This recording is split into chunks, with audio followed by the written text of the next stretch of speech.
Hi everyone. सो इस video को start करते हैं और इस वीडियो में हम यहाँ पर बात करने वाले हैं एज वर्व की हायरिंग के बारे में, बिकॉज एज वर्व की हायरिंग की तरफ से यहाँ पर जो असेसमेंट्स हैं वो आउट हो चुके हैं।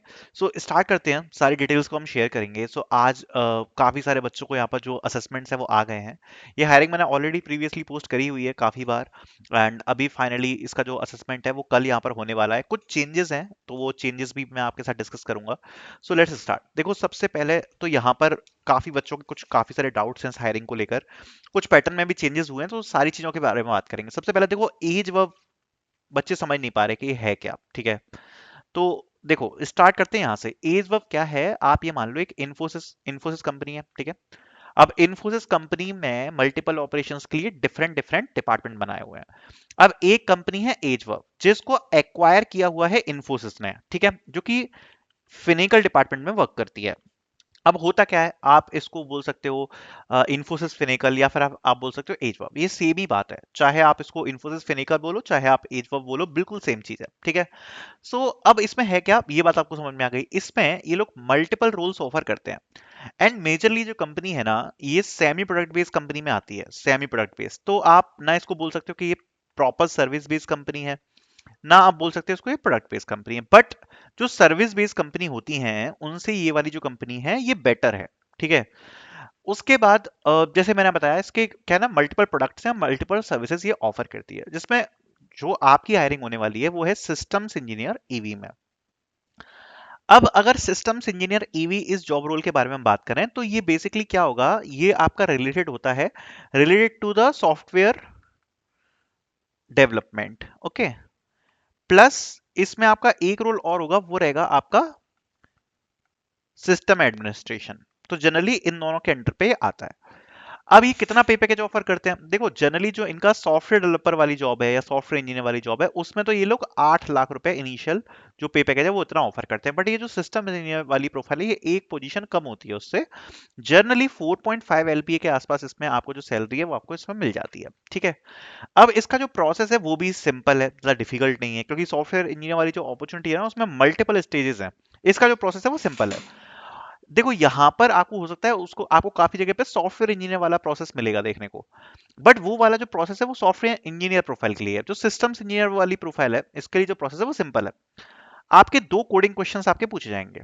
ठीक है, अब आप सोच रहे होगे भैया ये दो कोडिंग क्वेश्चन का लेवल क्या हो रहा होगा, तो बिल्कुल भी टेंशन लेने की जरूरत नहीं है। 100 मिनट्स का टाइम है, एंड उस हिसाब से आपको ये जो है ये आपको मीडियम ही फील होने वाले हैं, क्योंकि टाइम काफी ज्यादा है। और 100 minutes are enough to crack this, because इसमें जनरली ये लोग बहुत ज्यादा डिटेल में तो नहीं जाते हैं, डीएसए के कोई बहुत ज्यादा इन डेप्थ में कि भाई यूनियन से क्वेश्चंस पूछ लिए, आपकी ग्राफ से पूछ लिए, डीपी से, बहुत ज्यादा डिटेल में तो नहीं जाएंगे। बट एल्गोरिथमिक कॉम्प्लेक्स क्वेश्चन ये लोग पूछ सकते हैं।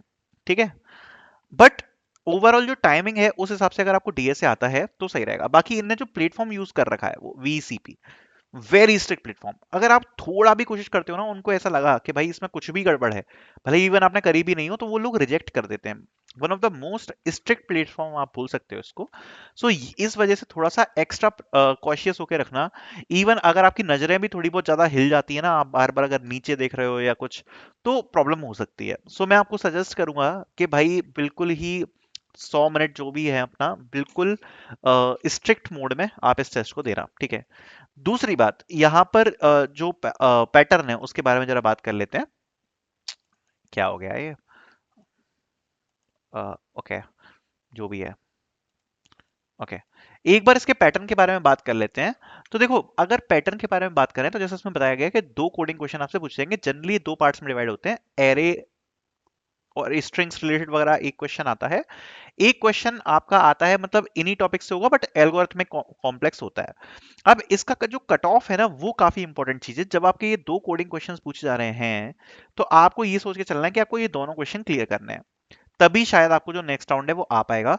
एंड अगर आप दो क्वेश्चंस भी कर लोगे तो भी गारंटी नहीं होती है कि भाई नेक्स्ट राउंड इसमें आ ही जाए, क्योंकि जैसा मैंने बताया कि देखो इसमें हायरिंग तो है, और मतलब छोटी हायरिंग भी नहीं होगी, बट प्रॉब्लम वही है कि कंपनी उस हिसाब की है कि शायद उतना उन पे लिमिट ना हो जिस हिसाब से बच्चे टेस्ट देंगे। ठीक है, तो ये वाला सीन है इसमें। अब देखो इसका जो प्रोसेस है वो ये है कि जैसे मैंने आपको बताया, दो कोडिंग क्वेश्चन के दो कोडिंग क्वेश्चन आपने निकाल लिए।